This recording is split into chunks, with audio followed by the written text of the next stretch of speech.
I remember the night the darkness swallowed me whole.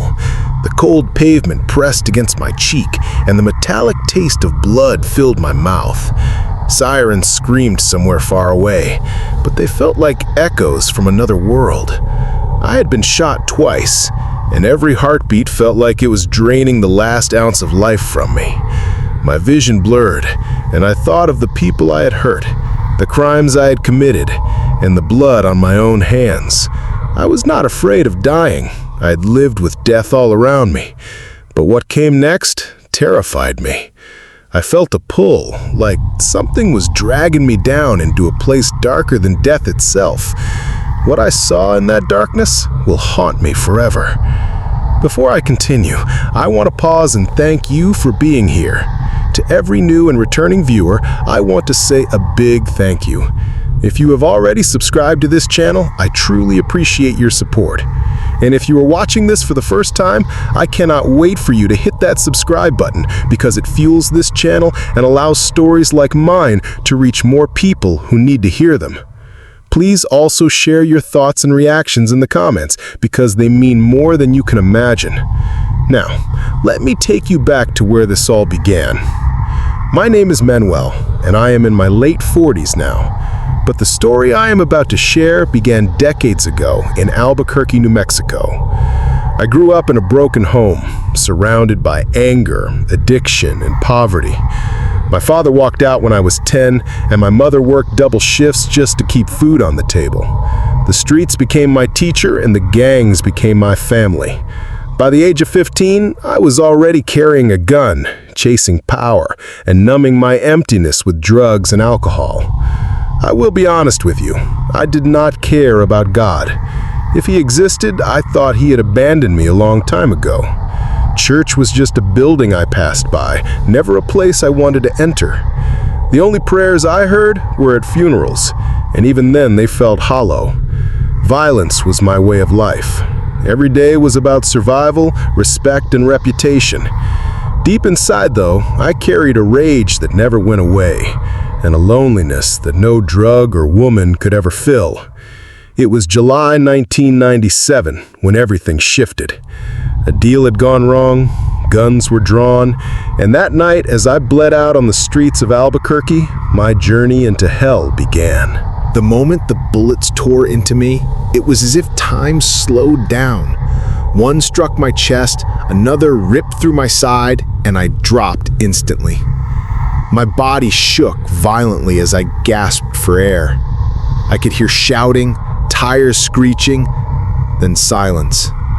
A cold numbness began spreading through me, and I knew I was slipping away.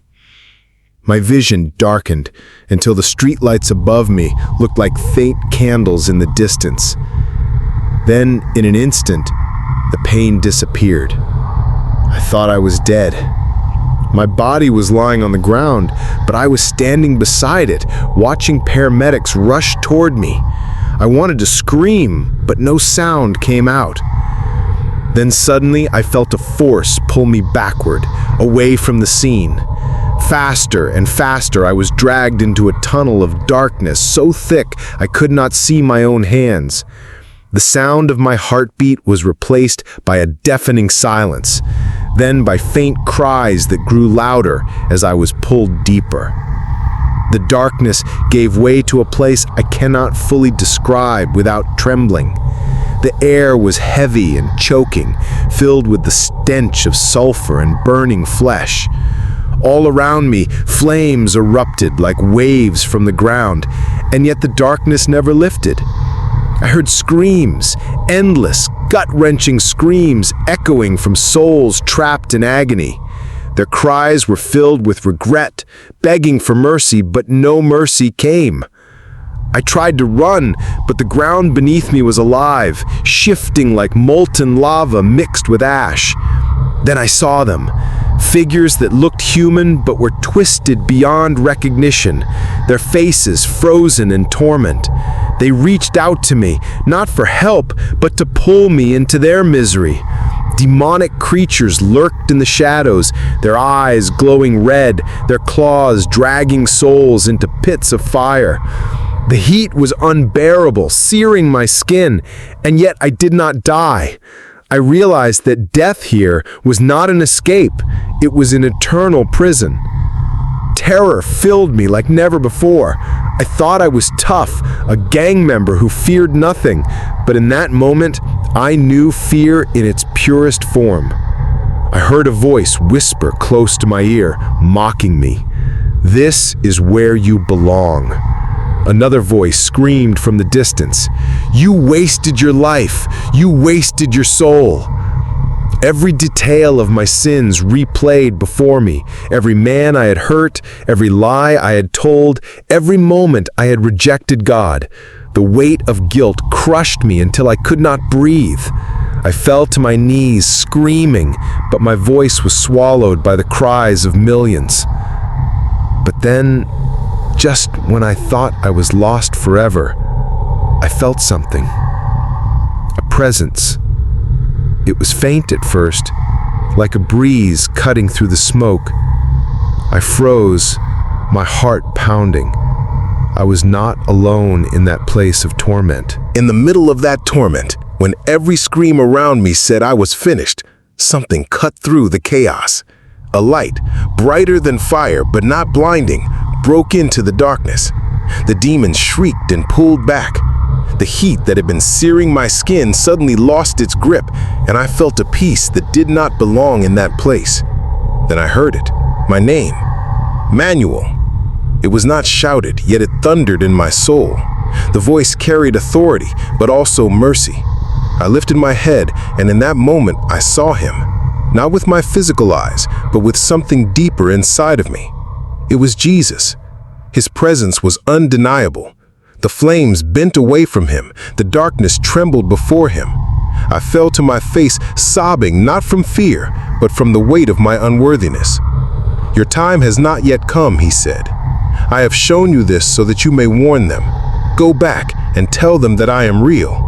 Tell them that hell is real, and tell them that mercy is still within their reach." Before I could speak, I felt myself being lifted, as if unseen hands carried me upward. The cries and fire faded.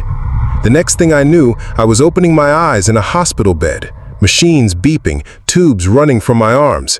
Doctors and nurses stood over me in shock. One whispered, "We almost lost him." But I knew the truth. I had already been lost, and Christ had pulled me back. Life after that encounter was never the same. The gangs no longer had a hold on me. I walked away from the streets, from the drugs, from the violence that had defined me for so long. It was not easy. Old friends mocked me, enemies wanted revenge, but I could not go back. My heart had been gripped by a reality I could never unsee. I poured myself into learning the Word of God, serving in church, and speaking to young men who were on the same road I once walked. I saw sin differently. What I once called survival was really destruction. What I once thought was strength was actually slavery. Eternity became real to me. Heaven and hell were no longer ideas, but destinations. I knew then that success in life was not about money, power, or fear. It was about living with a clean heart before God and helping others find the way out of the darkness. And now I share this with you, because the warning I was given is also for you. Hell is not a myth. It is not a story to scare children. It is real. And so is the mercy of Jesus Christ. Let me leave you with two truths that I carry in my heart every day. Hell does not care about excuses, but heaven responds to surrender. The scars on my body remind me of bullets, but the scars on my soul remind me of mercy. My friend, if you are living in sin, stop running. Turn to Him while there is still time. If you are a Christian, live like it. Do not play with eternity. Now I want to hear from you. Do you believe hell is real? What would you do differently if you knew today was your last day? Share your thoughts in the comments. I will be reading them. And please, like this video, subscribe, and share it, because you never know whose life it might save.